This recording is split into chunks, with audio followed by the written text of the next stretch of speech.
Hi, everyone. I'm Jocelyn McDougall, and I am one of the lead facilitators on the Tech We Want. We are a network of leaders building infrastructure, products, and services that are all about ensuring that everyone can thrive while investing in responsible innovation. We're here to co-create a narrative about the tech we want and about the tech we want to see in the world and about the kind of world we want to see. And I'm so excited to be here to have part of that conversation today with the beautiful and talented, fantastic panel of humans that I have with me today. So really excited to be with Ania, Karina, Del, and Xiaowei. And we're going to have a conversation today about multicultural institution building.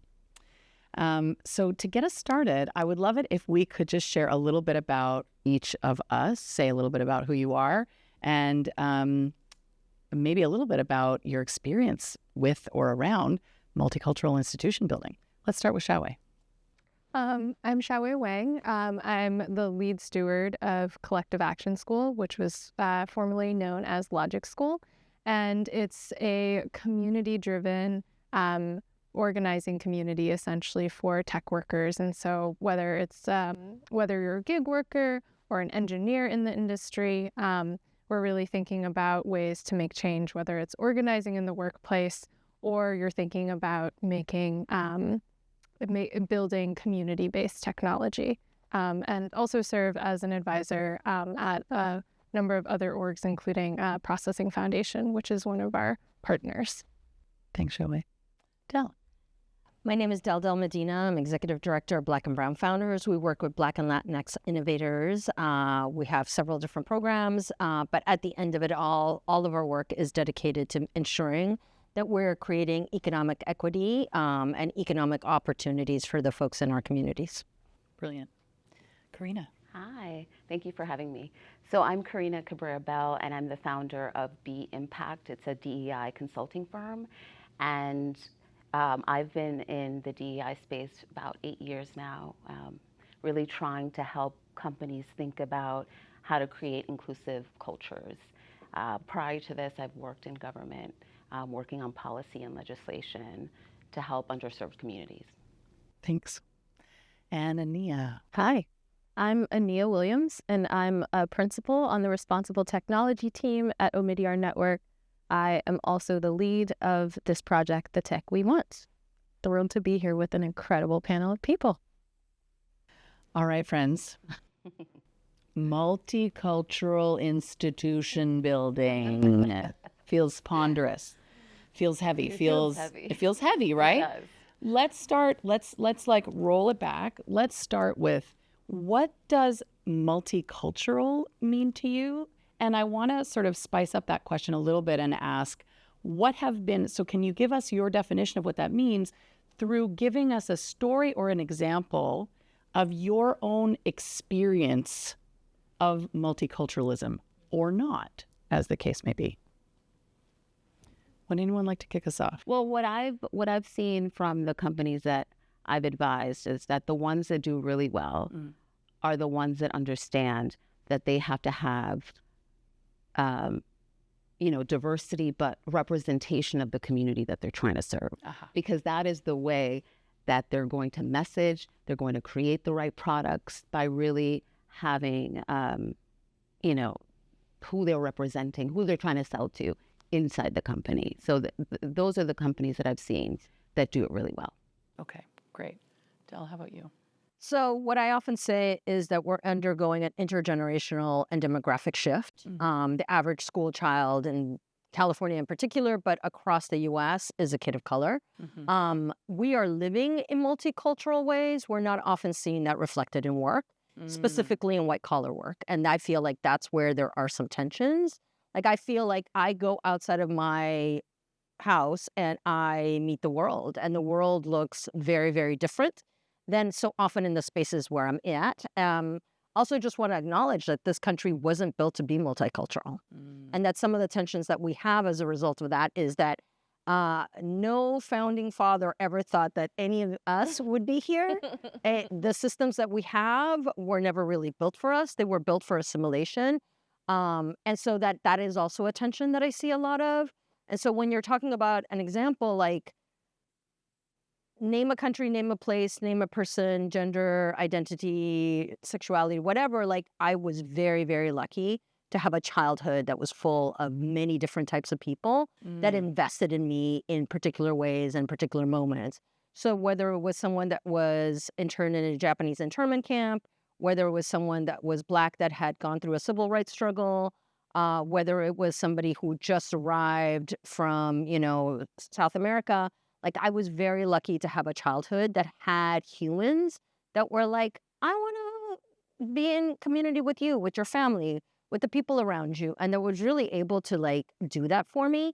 And I don't think I realized what an advantage that was until recently. I thought that was the norm. And then I realized, like, oh, I've been in spaces with white people who have never been racist towards me, who have accepted me as family. And that is not often the case for a lot of people.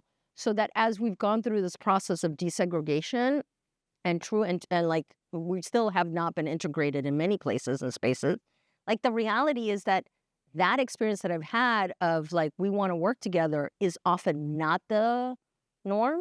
And that how do we create that as a norm is part of the challenge that we have in front of us. I couldn't have said it better. So we understand multiculturalism as the world that we live in that is full of different people, that is informing kind of how we become. If we're lucky, it's informing our becoming. It's all that diversity, but then we often don't see that in the professional space. However, when we do, when it's working, what we're seeing is that the communities that we're serving are represented inside of the workplace. Fantastic. Ania, how about you? How do you understand multiculturalism? It's funny because I feel like I had not used the word multicultural for a really long time. Like, I feel like multicultural was like a word that I feel like was used a lot when I was like a kid. Or in marketing. Right, exactly. When you're talking about the demographics that McDonald's is trying to whatever. And then, like, I think then when I feel like I got into high school and then college, and I ended up being the diversity co-chair of the student government or whatever.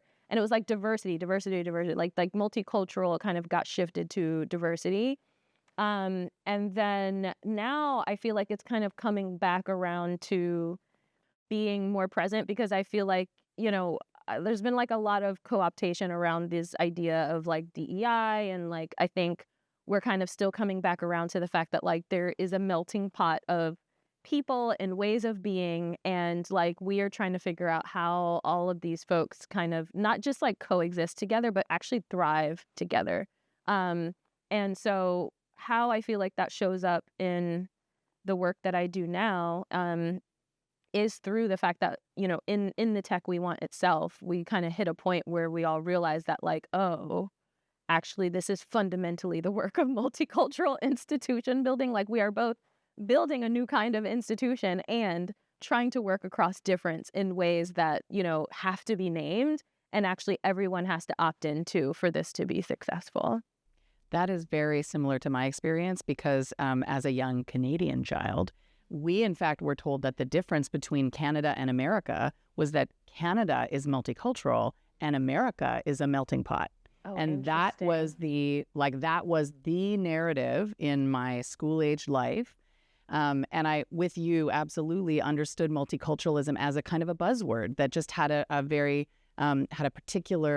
occupied a particular place in like the national narrative of Canada, for example. But along with you, I've started to realize that it's having a bit of a renaissance, if I might, in our work, where it's starting to mean what it means again, right? Working across cultures. Yes. Yeah. And I think that the elephant in the room is that many CEOs and leaders have DEI fatigue. And so now we're trying to name it something else so that we could still do the work. What I'm seeing, in addition to multiculturalism, is leadership and culture. And that's where we house DEI, because that's the only way we could talk about it with leaders. They don't want to hear DEI anymore. Right. So I don't know if anybody else is hearing that, but I've just seen it firsthand. And it's pretty shocking. I mean, the rate at which words become co-opted and buzzwordified seems so fast now that we just have to keep changing the name of everything all the time so that people can have an appetite for it still. Xiaowei, I want to come to you and just understand How have you understood the idea of multiculturalism through your life and through your work? Yeah, I think to your point about DEI, like I think about that word inclusion, and especially in organizations, like inclusion into what? And so a lot of my background, like, what you said about growing up in like a multicultural community and that being the default, like really resonated with me, because I grew up around like, a bunch of Brazilian and Haitian immigrants in Somerville. And that was like the default. And then when I got into tech, there was like these employee resource groups. It was always talking about inclusion, but then I became really disenchanted because it was like, wait, inclusion into this structure, the system where there's no pay transparency. Like it feels like the ERGs are kind of just more of a like distraction from actually making structural change at the company. And so I think that's also a key part about, working across differences is like, how do we have those hard conversations? How do people kind of realize like, how do I, cede power a little and then also allow others to step into their power. So. What a wonderful segue, because where I'd like to take us next is to talk about what does it actually take, right? So we're talking a lot about whether the word, is buzzified or whether it means something. But at the end of the day, what we're really talking about is trying to build institutional practices, cultures in which we can work across difference. And that requires us to understand and name power dynamics that are at play, both power dynamics of race, power dynamics of gender, power dynamics of sexuality, ability, power dynamics of positionality inside of the company, length of time at the company, age, etc., right? Like they're never ending. So it requires us to become fluent in the language of power. And then, as you're saying, it requires us to be able to understand how to cede power, how to take power, how to own power, how to live it. So what I'd love for us to move into is a bit of a conversation about working across difference. So what is it, we've started to use within the Tech We Want, we've started to use this term multicultural institution building as coined by the one and only Carla Monterosso, who is my other half in this project and the other lead facilitator. And I think partially because we're trying to let it mean what it means, but also because we're understanding that the fundamental work that we're up to is trying to build a fabric that allows us to understand how to work across difference. Because the dominant culture that many of us, I would argue most of us, if not all of us, have been built inside of, have been marinating in for our entire professional careers for the most part, has been one that does not actually know how to work across difference at all, like regardless of how it might be pretending or distracting us from that goal. So what I'd love to sort of ask is, if working across difference is a key factor in enabling us to actually build multicultural institutions, what needs to get done to help us get there? Like, how do we actually do that in a realistic way? And I feel like you want to jump I want right to in. jump in only because I feel like I also want to, I want to answer that question in the context of also talking about institutions. Yeah. Because I have to also name that my feeling, like the word institution and what that evoked for me before I started this job and what it evokes for me today has also shifted, where I have generally kind of had, there is a time where someone talking about an institution as a thing I would want to build would be thought terminating for me, where it's just fuck institutions, right? What have they done for me lately? That's right. And then I think through the experience of learning and being in community with this group of people I have through the Tech We Want, I realized that I'm actually institutions are necessary, but how many of them are being built by people like us? So to transition into your question, I think that this piece is about and I'm going to speak to this from a vastly American perspective. And I realize we have a very international panel, so I welcome other perspectives on this.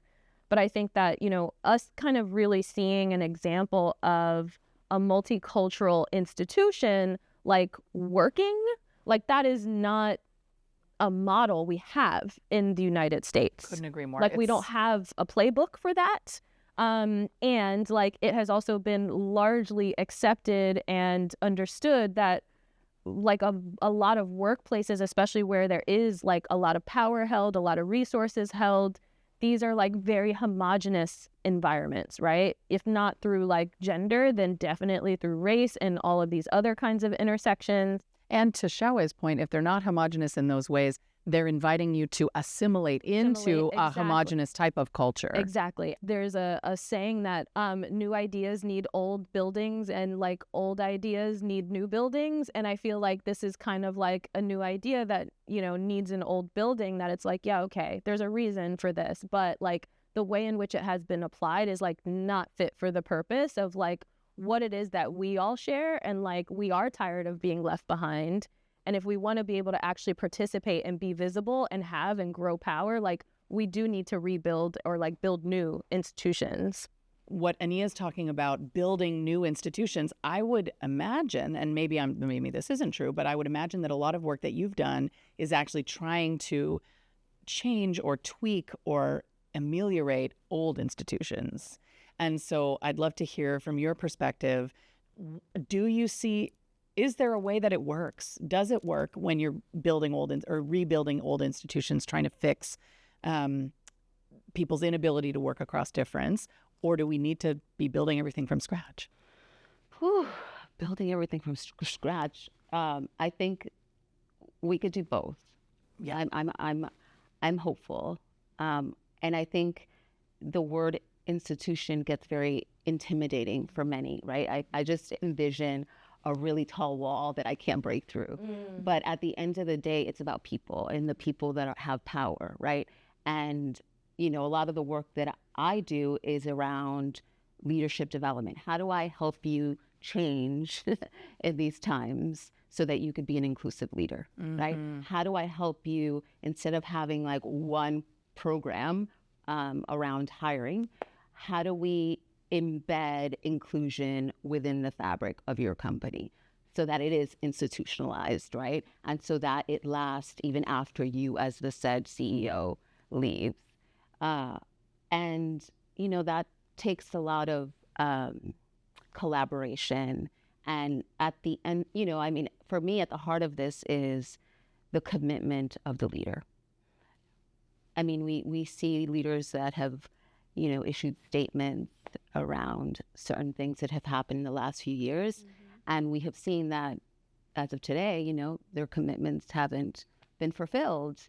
And that has left a lot of employees feeling burnt out, feeling disengaged. I mean, there's a new Gallup poll that says over 77% of employees are not engaged. They just feel disconnected. And that means less productivity, right? And if you are a smart leader and you care about your company and what you're producing, you have to think about your people, because you wouldn't have your company if you don't have your people. And so you have to take care of them. And so it starts with the leader and making sure that they understand the nuance of inclusion. And by the way, that means something different to every company. Right. So what I'm hearing you say is that, yes, it is possible to do it with existing institutions, but you have to start with that individual brick. Yeah. That is the leader. Yeah. You can't like put a new coat of paint on the whole thing. You actually have to try to impact every single brick that's building the whole thing. Because we've tried it the opposite way. Right. Right. Just that's the statement. And the ERG, the statements. And as we have seen, it's not enough. It's going to take the top and bottom up approach to make this happen. Xiaowei, I'd love to know from your experience, particularly working in and around worker organizing, what does it look like to sort of be demanding in the business of building demands for this different way of being within work? So I think that actually follows on what you were just saying, is like, you know, coming from like the grassroots level, like from the ground up. I think a lot of what we really see in worker organizing is just like a basic level of care for each other as coworkers. Like there's a couple of folks who are part of the collective action school community who say like organizing at work is an act of love for your coworker. And there's also leaders who are like, take your politics and your feelings out of work. But I really don't think, for the next generation, like Gen Z is not, They're not having it. definitely not going to stand for that. But yeah, and I think that's like the most effective way is, when we talk through strategy of how to organize at work, it's really just about having that one-on-one connection, knowing your coworkers, what do they need? Is it like, that they need more work from home because of childcare or something like that? And that's really powerful at the end of the day in creating solidarity. Absolutely. I mean, I think that's been a huge experience of ours inside of the Tech We Want is the deployment of care as a critical technology in building the kind of culture that allows us to reliably work across difference. Del, you've worked with a lot of Black and brown entrepreneurs, and I can only imagine what you've seen and what you've been coaching your participants through in their journeys to kind of get funded and build businesses and, all of that kind of stuff. And I'm wondering, how do you look at preparing your entrepreneurs for both trying to build their own cultures to be different from the dominant while needing to also be interfacing with the dominant? I'm going to answer that question, but I'm just going to tie two things together. I wish you would. I wish you would. Which is, we've had a failure of institutions in this country for the last 4 to 5 years. Like, that's a thing. That's all? Yeah. Well, no, but I'm like specifically around between the last president and COVID, we have seen a failure of institutions. And that's so often the story that we were told was the difference between the US and other countries, in particular, me as a first-gen kid, like I was told, like, part of the beauty of this country is that there's institutions, there's not cults of personality. I come from a country in which the cult of personality is the thing that leads. It's not about the institutions. The institutions are pliable to the cult of personality. And so we've seen this institutional failure where a lot of people were like, the institutions will hold, this person won't be able to create a cult of personality. That's not how this country works. And the reality is that they found all the cracks and they were able to exploit them very purposefully. But part of the reason I would say is because these institutions were not built with a multicultural lens to be able to really be responsible and also responsive to the needs of a current population that don't look the way that it used to, right? And so to come in with a white supremacist narrative and be able to exploit that, that's a thing, right? And so that's so often the way that I see that being with founders and tech-enabled founders in particular is that, and it's usually men of color that do this, Black and Latino men and some Filipino men have come to me and been like, I read so-and-so's book. Insert the name of a big, fancy white CEO here that we all deify as a tech genius. And he did this, this, and this, and this. And I'm building my company the way he did. Why am I failing? And I'm like, well, first of all, everything that's written in that book, big chunk of it, propaganda. And it's also not a realistic way in which you are going to build a company in the 21st century. A lot of these companies and people that have been deified built companies in the 20th century. And the circumstances and ways in which they were able to do so are very different from the realities. Number two, you are a different person with a different set of assets and with some deficits. Like building a tech company in a garage means that you had a home. And you can afford to sacrifice that garage and be able to have a whole bunch of computers in it, right? So your ability to just even do that. So I just see that there's this narrative around like, I am building a company. Why am I failing at it when I'm trying to copy a system that was never even built for you? So wait, can I also just like add on to what you're saying? Because I think that there's this other thing that I have also seen play out, namely in the tech ecosystem, but I know it happens everywhere, which is like, there's this sort of like weird, like, I don't want to use this phrase, but I'm gonna use this phrase, like this like order of things where like where when a power vacuum is created, that then someone who would typically maybe be marginalized, underrepresented, like sort of steps into that power vacuum and then assumes and starts to perpetuate like the same types of harm, right? So that like in the absence of a white man, that then like a man of color steps in and then does all the same things that the white man does too. So I feel like there's like a really interesting like other piece too that has to do with like, not only like is it about you trying to replicate their playbook and it not working in the same way, but also like the lessons that you should be taking away from that are not necessarily compatible with the things that you're trying to say that you want to happen for your communities either. And so like it's just so easy for all of us, I think, to fall prey to like tripping into the same like dominant culture type of like mistakes or, you know, inequities that we're trying to combat. Sorry about that. And I think part of it is that because we don't have examples of what true multicultural institutions look like, we do fall into those traps because that's also the way we've been educated. Like, I can't think of that many books off the top of my head that I can go to and just like reference of like, here's examples of successful multicultural.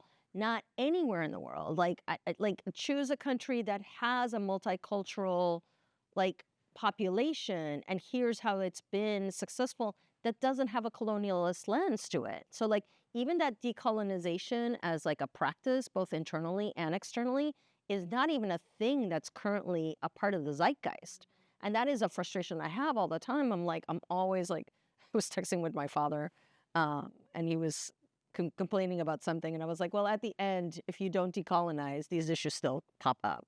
And I would say that that's true for most of Latin America. Like, we never decolonized. You look at the way that our imposed caste system and color system and colorism system, we still are practicing stuff that the Spaniards imposed on us, and we haven't broken out of that mold. So that when you do arrive to this country and you're bringing all of those ideas with you, guess what? When you hit up with white supremacy here, depending on where you are and how you represent, you're going to end up with a double amount of like stuff that you have to carry. And so like undoing that work, I think both internally and within community is work. Well, and this is what I want to get us into, the conversation I want to get us into next is exactly this, because I think what we know, those of us who have attempted to do this kind of work, which I would count all of us in that party, those of us who have attempted to do this kind of work, whether it is trying to rebuild existing institutions or whether it is building new institutions from the ground up, either way, we fall into these traps. We trip over our own shoelaces, our own colonial shoelaces, as it were, where we know we have a vision. We're quite able to articulate the visionary future that we want to be a part of, that we want to build. We can articulate all the ways in which we want to see equity be lived and the outcomes that we want to see, where everyone has the chance to thrive, where everyone has an opportunity to live into their full potential, where everyone is fed and clothed and is safe and feels belonging, right? We can articulate that till the end of the day. What becomes really complicated is when we try to start to do it, and it's the falling over our own shoelaces. So the question that I have here is, how do we build an institution or rebuild an old institution with equity and inclusion at the core instead of as an afterthought?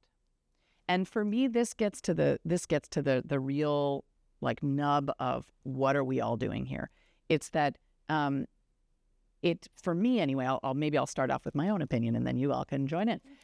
For me, the question is about how do we have a constant attending to our own practices? Because for me, the institution is built by people, and every person is just a collection of habits and practices and narratives and ways of thinking. And so if we are not constantly attending to the ways in which we will all inevitably trip over our colonial shoelaces and replicate dominant culture, whether we're stepping into a power vacuum, which I would agree happens all the time, but or we're just like, we're trying to build this new thing. How do we, so for me, building inclusion and equity as part of the fabric instead of as an afterthought has to do with attending to those practices consistently and over time. And I'd be really interested to know if there are other perspectives on how we do that, other additional ways of thinking about how do we make it front and center and part of the everyday, as opposed to, oh, yeah, we'll just put a line in about the hiring policy, or like, oh, yeah, we'll have an ERG, it'll be fine, right?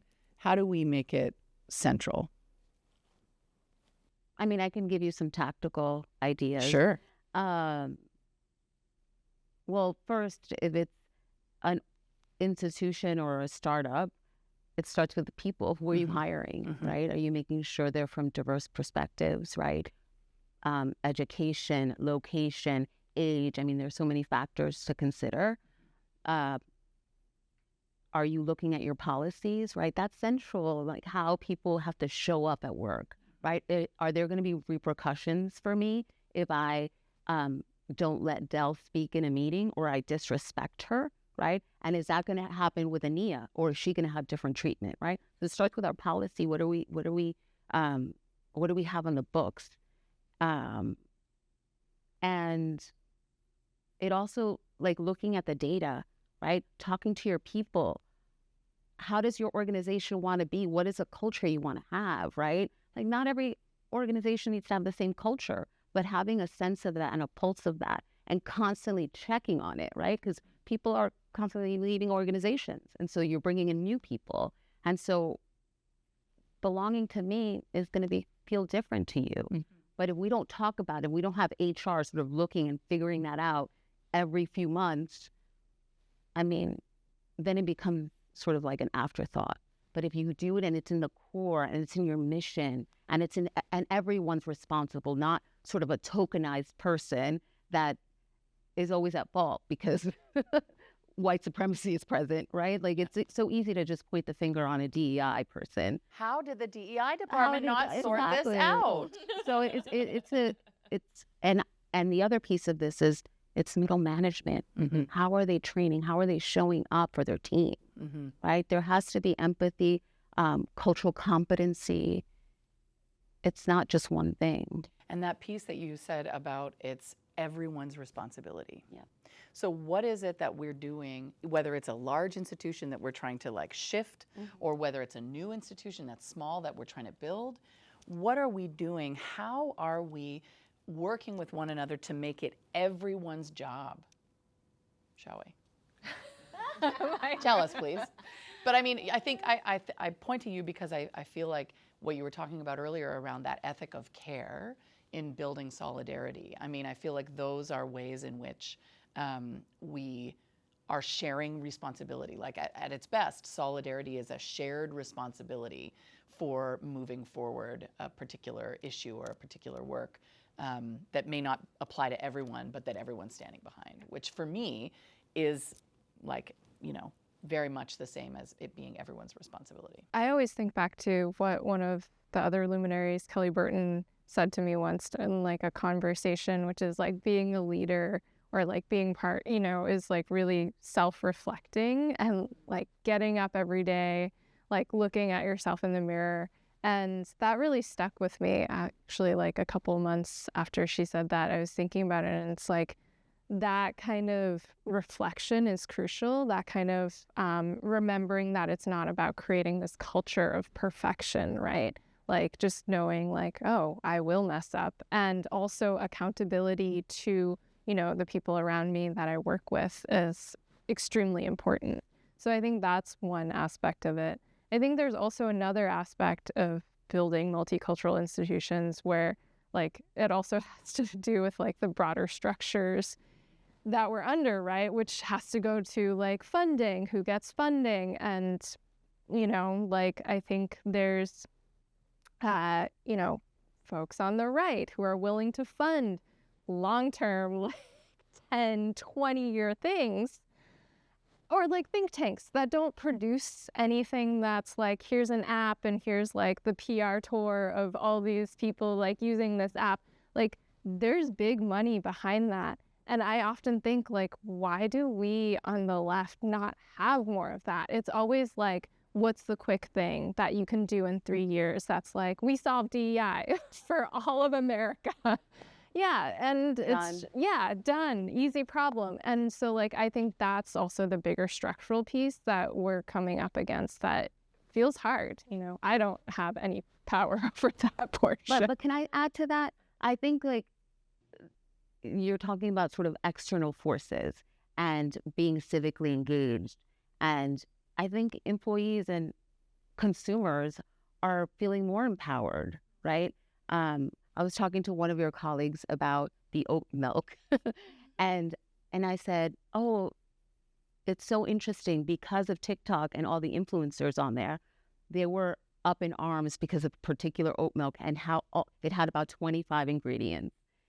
And it shouldn't. And because of their outpour and, making all their TikTok videos, they've influenced the company to change it and make it better. And so I think, while yes, inside embedding the right policies and this care that you talk about, I think is critical.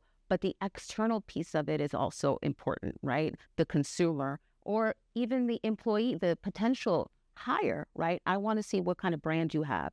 Are you inclusive? I mean, so I think it's a little bit of both, at least for right now in this moment, because it's been waning, right? This urgency that we had a few years ago, I don't think it's present today. It's definitely waning. I also want to tap on something that both of you said. One, in what Xiaowei was saying, I feel like this idea of playing the short game versus the long game, that is a tension that very much sits inside of this project as well, where we are fundamentally engaged in the practice of trying to imagine and build an alternative future. And that requires us to have our minds set to the future. And there's always a tension with trying to hold everything that's burning and on fire today. Some people feel like that is a luxury to be able to think about the future. I feel like it's a necessity because I'm just we're just going to be doing this for all of eternity if we don't start to get ahead and are just not in reaction mode. So I think that also the ability for us to hold the tension in the short term and find time and space and energy to imagine where we are going together in building institutions together, I think is actually really important. The other thing I was going to tap back on that Karina said is this piece about people and how you think about that. Even in how we began with the curation of folks that are in the tech we want, a lot of that screening was not only what incredible things and incredible additions can someone's genius bring to the project, but it was also some of who have I seen that has been out here and really been committed to learning, if nothing else. I think that just the propensity and the commitment, and this is something that we heard Del say earlier, it's this we all have to be committed to being lifelong learners until we die. And I think that that's a thing I always filter for when I'm bringing people into projects is do they want to learn? Are they do they have a hunger for learning? Are they a person that sees themselves as constantly changing and evolving?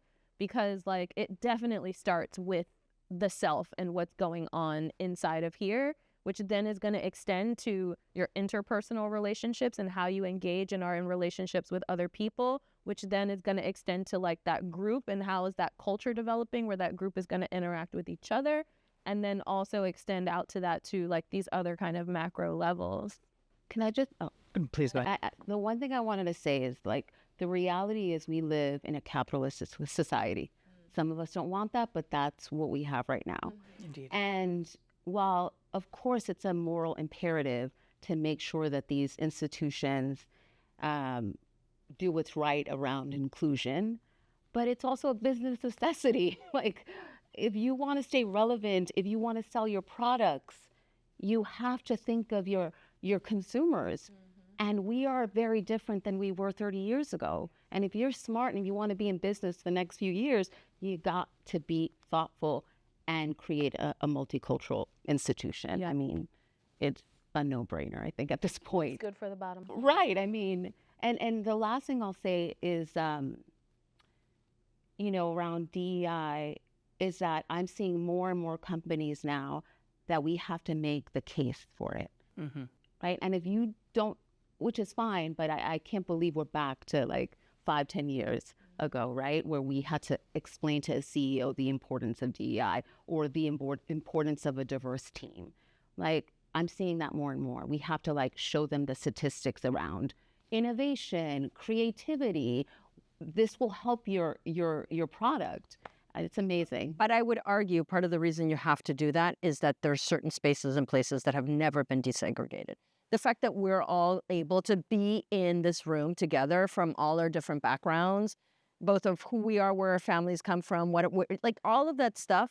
This is a rare group of people that we're not the norm. And I think like that is what's also like a frustration that I have, where in the ways in which I've always lived my life was that way, but it's not gotten normalized. There are spaces that I go to and I am still the only, and name it, like the only person of color, the only woman, the only person from an immigrant background, the only, and that is still the case in many. So of course you have to educate somebody over and over and over again because they never were educated in that to begin with. So they don't even have like a base level understanding. I mean, I had a VC once say to me, you have to tell people who you are because when you show up into a space, they're just going to be thinking about their maids. And I was like, excuse me? And he's like, well, how many Latinas do you think these white men on, Sand Hill Road know? It's going to be their maids and their nannies. They don't know someone like you that's college educated, that speaks more than one language, has traveled the world, that has a set of experiences. And that was a really hard, harsh thing that someone said to me. But I think about that often because I realize like, oh, it's true. I cannot assume that when I'm meeting with some people, that they know someone like me, that they're in a relationship with someone like me, that they understand where I come from, what my family struggles are, what my realities are. I literally have to tell them a whole set of things because they live in a very segregated world. And that is still true. Some people are still deeply segregated. But we think because public space is no longer segregated, that we've desegregated. And I think like that's been a huge myth that we're perpetuating time and time again. So I'm listening to you all talk about all these different kind of facets, right? So I'm hearing us talk about, it's about decolonization inside and outside. It's about having self-awareness and reflexivity as a leader. It's starting with the leaders and being with the people. And I'm thinking about, and then I'm also thinking about this insanity that you're talking about. But the very real realities of having to continue to make the case, constantly being in rooms that aren't desegregated and all this kind of stuff. So the question I want to take us to here is, in doing this work, it seems to me, one of the most critical dynamics, or one of the most critical things that we need in order to continue to do this work is resilience. If you're in the world of trying to build a new institution and you're constantly doing that like self-interrogation of like, what have I done wrong today? Like, how am I reproducing dominant culture today? It's exhausting, right? So what are the ways in which we can remain resilient, and what are the ways in which we can bake resilience into the practices of building these kinds of multicultural institutions? Because for my money, we don't get there unless that's also baked in. And then two, how do we make the case to fund that? How do we ensure that the funding mechanisms, whether they be investments in your entrepreneurs, whether they be institutional philanthropic funding, high net worth philanthropic funding, how do we make the case about the necessity of funding the resilience component of doing this kind of work? So how do we make the resilience part of the practice? Maybe let's take that question first and we'll come back to the funding one. But how do we bake in the resilience? Because as far as I've understood in my own experience and everything I've witnessed and seen, and I've worked both outside and inside, I've worked with incredible leaders, and without the resilience, we're fucked. I agree. And also I feel like we have to acknowledge that there are limits to things. And like when we are talking about, because I'm like, it depends on the context, but I'm like, in this context, we're talking about generally like people doing work together, whether it be in government, whether it be in corporations, whether it be in startups, like community groups, work. And that means that work has some type of an orientation, a mission we're all trying to like go to together. I do think that we have to draw lines around like what we can actually sustain, because we could literally spend all of our time trying to create the perfect culture and not actually doing a thing together aside from just trying to figure out how we're going to be together. I think this gets right to the heart of resilience, right? When we talk about like, what does it mean to have resilience inside of an organization or a team? Part of it is that we have a shared understanding of what is and what isn't our problem, right? And sometimes that's a really hard fought like boundary to determine. Yes. Because what you're talking about going to the nth degree and doing the verification and the due diligence all the way to the end for every possible injustice. I mean, listen, this world is injustice upon injustice upon injustice. And I myself perpetuate injustice. That's the thing about tripping over our colonial shoelaces, right? So I think that that's part of the resilience question, right? Is having some like difficult real talk conversations with our colleagues, with our teammates, with our partners about like what those boundaries are. Can I just add to that? I mean, I think that, yes, there should be shared understanding, but as someone that's in it knee deep, it's also about shared accountability, right? I mean, that would lessen my burnout as a practitioner, right? That like part. What I find that happens is it's easy for the institution just to say, oh, well, Karina's leading DEI, so you know, we didn't meet this goal, so it's her fault, right? That doesn't, how does that help me? That just, I mean, I'm deflated then, right? Because obviously a lot of the professionals that are in this space is because they care, right? They want to see a different workplace for everyone, where everyone can thrive.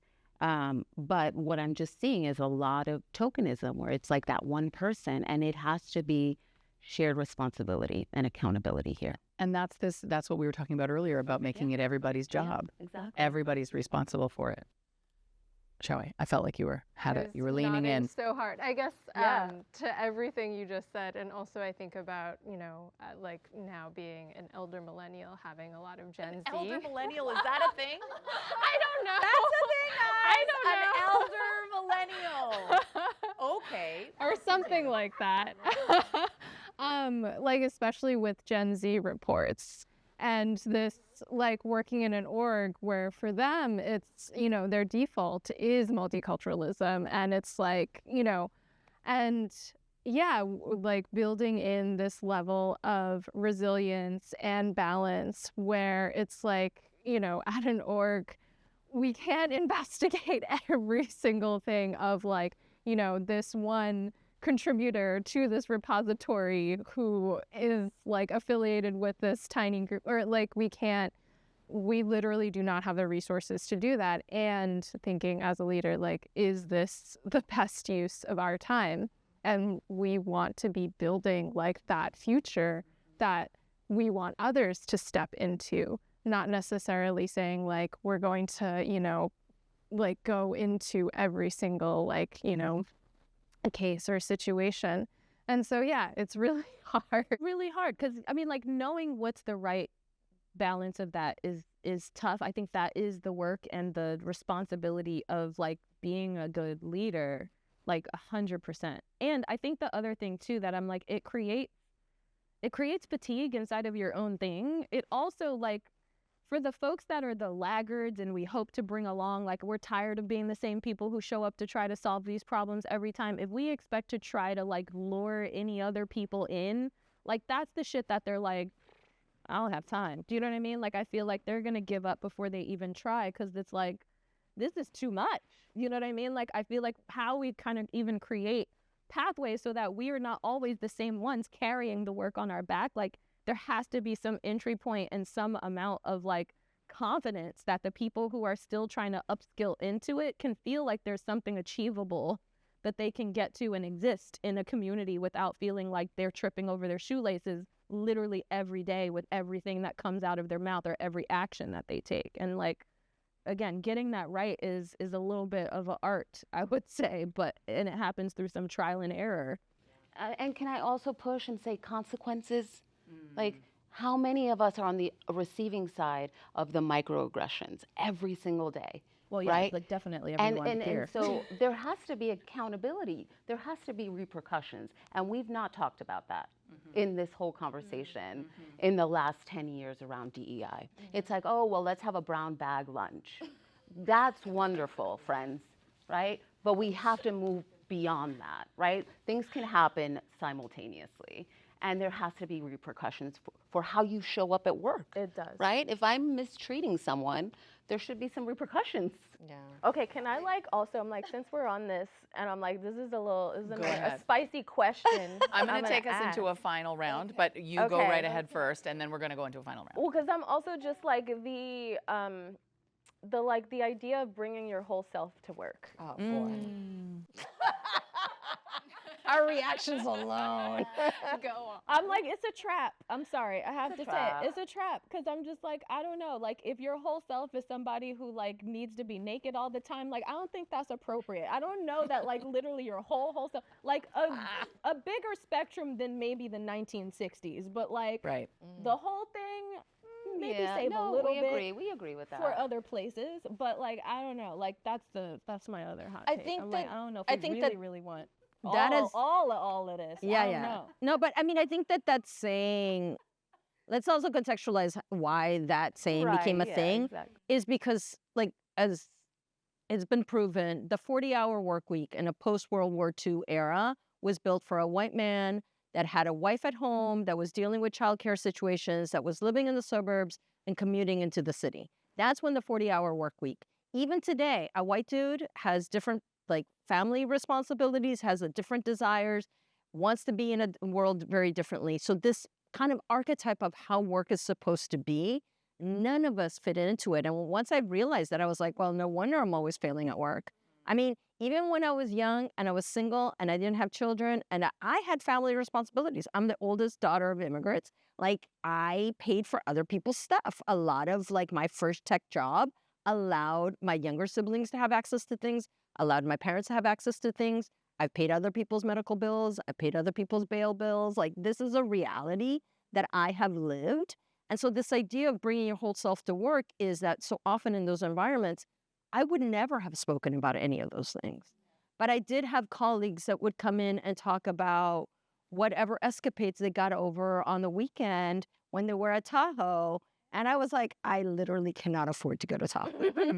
Nor can I imagine my life in that way. Yes, exactly. And so who gets to tell what stories at work without having consequences, without having any issues, being able to tell off-color jokes or not even off-color, like way, way crimson, like all of those things without consequences, like that is a thing. And it still exists to this day. And so I think like the whole idea of bringing your whole self to work was being able to say, I need to talk about the fact that I spent my weekend taking care of my abuela. Word. You know, I want to be able to say this and it won't have an issue. And I might need to leave work early to go and take pick up my children. Yeah, or to take care of my cousin's kids or whatever it might be. You know what I mean? Like, those are the ways in which both the way that you're living in community and the way that you have white collar work do not mesh. And that you could have a coworker who is like, oh, I'm going to take off early because I want to beat the time to get up to Tahoe.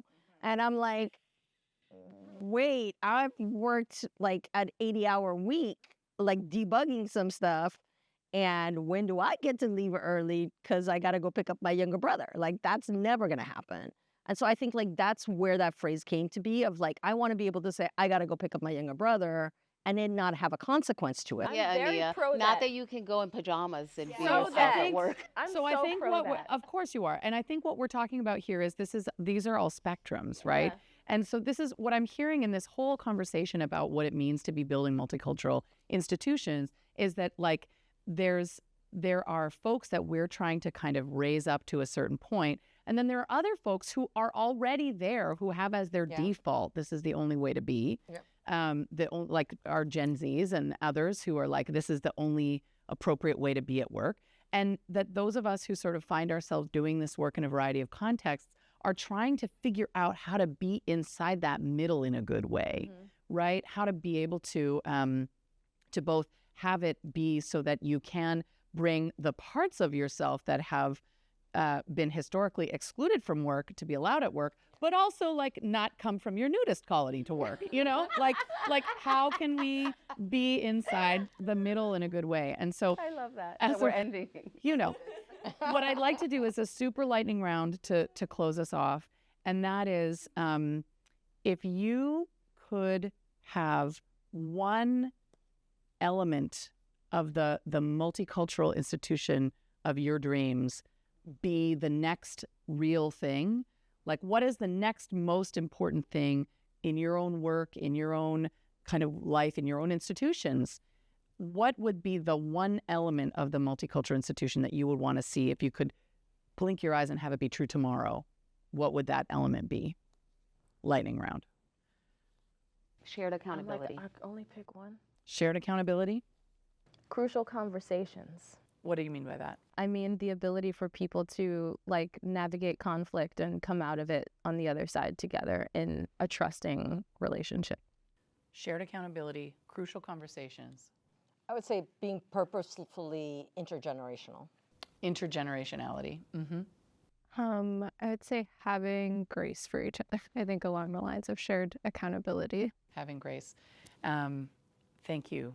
Thank you all so much. What an incredible conversation. It's been such a joy.